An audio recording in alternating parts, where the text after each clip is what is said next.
देखिए दोस्तों, घर आप बनाते हैं तो उसमें जो सीढ़ी होता है यानी जो जीना होता है वो भी काफ़ी अच्छा आप बनाना चाहते हैं, स्पेसियस बनाना चाहते हैं। लेकिन एक प्रॉब्लम हमारे साथ ये भी रहती है कि ज़मीन का भी कीमत इतना बढ़ गया है कि हमें कम ज़मीन में ही अपना कमरा भी निकालना होता है, अपना हॉल भी निकालना होता है, यानी सभी चीज़ें हमें चाहिए बहुत ही कम जगह में।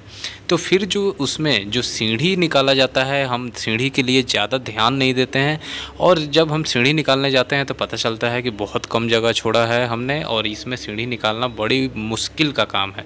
तो इस वीडियो में आपको यही बताने वाला हूँ कि बहुत ही कम जगह में, जैसा कि यहाँ आप देख रहे हैं, ये बहुत ही बड़ा मकान है, नीचे पूरा पार्किंग है, 5 मंजिल का मकान है। यानी इतने बड़े मकान के लिए भी जैसे बोला जाता है ना कि जितना बड़ा मकान होगा उसमें ज़्यादा लोग रहेंगे, तो फिर आपको ज़्यादा बड़ा सीढ़ी चाहिए यानी जीना चाहिए। लेकिन यहाँ मैं आपको इस वीडियो में यही एक ट्रिक दिखाऊंगा, एक तरीका दिखाऊंगा जिससे कम जगह में आप बड़े से बड़े मकान के लिए भी आरामदायक और बहुत ही अच्छा जीना निकाल सकते हैं।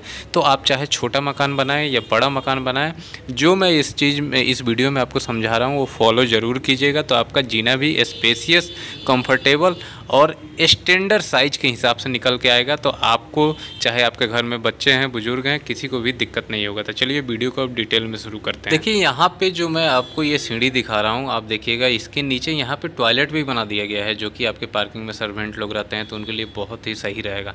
अब ये आप देखिए, ये सीढ़ी पहले चढ़ रहा है, इसमें आपको मुश्किल से 3 और 5 स्टेप दिखाएंगे, फिर पहला लैंडिंग आ जाएगा, उसके बाद ये ऊपर जा रहा है, फिर 3 स्टेप मिलेगा, फिर दूसरा लैंडिंग आ जाएगा और फिर तीसरे स्टेप में ये ऊपर चढ़ जाएगा। यानी आप यहाँ से देखिएगा तो जो ये सीढ़ी है इसकी चौड़ाई भी यहाँ पे ठीक ठाक रखी गई है, 3 फीट की रखी गई है। और नीचे जो सबसे नीचे का जो हमारा फ्लाइट है यानी जो पार्किंग से होकर ऊपर जा रहा है, आप देख सकते हैं कि दोनों साइड इसमें रेलिंग लगाई गई है क्योंकि नीचे दोनों साइड ओपन है। तो पहला जो फ्लाइट है आप देखिएगा कि इसमें 5 स्टेप दिया गया है और इसके बाद यहाँ पे क्या है, लैंडिंग है। अब लैंडिंग भी यहाँ छोटा नहीं है, आपको मैं और डिटेल में यहाँ ऊपर चढ़ के दिखाऊंगा। ये करीबन लैंडिंग यहाँ पे 3 फीट और फिर 3.5 फीट की रखी गई है। दूसरे फ्लाइट में आप देख सकते हैं कि 3 स्टेप है और उसके बाद फिर इसके ऊपर लैंडिंग है, ऐसे ही ये फिर ऊपर चढ़ जा रहा है। तो यहाँ पे जब मैं आपको डिटेल में दिखाता हूँ तो आप देखिए कि जो इसमें हम सीढ़ी जो चढ़ा रहे हैं, तो यहाँ पे क्या है कि उसका सीढ़ी का ऊंचाई भी, यानी कि जो हम जिस पे पैर रखेंगे स्टेप पे, जिसको हम राइजर बोलते हैं, वो ऊंचाई भी ज़्यादा नहीं है। ऐसा नहीं है कि कम दूरी है तो जैसे बोला जाता है, पहले मैं वीडियो बताया था कि उसमें जो सीढ़ी का ऊंचाई है उसको बढ़ाना पड़ता है, ठीक है। लेकिन यहाँ पे बिल्कुल भी वैसा काम नहीं किया गया है। ऊंचाई भी उसकी 6 इंच ही रखी गई है, जो कि हमारा स्टैंडर्ड साइज होता है सीढ़ी का, ठीक है।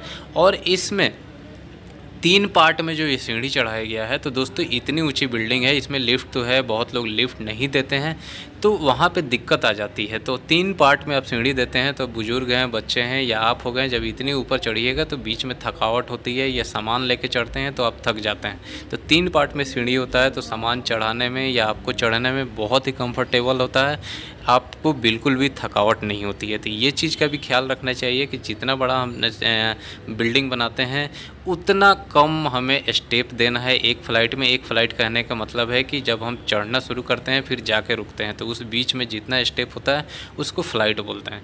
तो हमें ये पता होना चाहिए कि कम से कम हमें स्टेप देना है और फिर थोड़ा थोड़ा दूर पे आराम करके तब चढ़ना। अब जैसे यहाँ पे देखिए, ये ट्रेड है जिस पे हम पैर रखते हैं, ये देखिए 1 फीट का यानी 12 इंच का रखा गया है, जो कि हमारा स्टैंडर्ड साइज़ के हिसाब से बिल्कुल सही है। और ये जो राइजर है इसकी ऊंचाई ये 6 इंच की है। ऐसे जो जीने की चौड़ाई को बोले तो ये 3 फीट यानी 3.25 फीट की है। 3.25 फीट का मतलब है 39 इंच। तो ये भी बिल्कुल सही है, आपको 3 फीट से कम बिल्कुल भी अपने घर में जो जीना है उसमें नहीं देना है, ठीक है।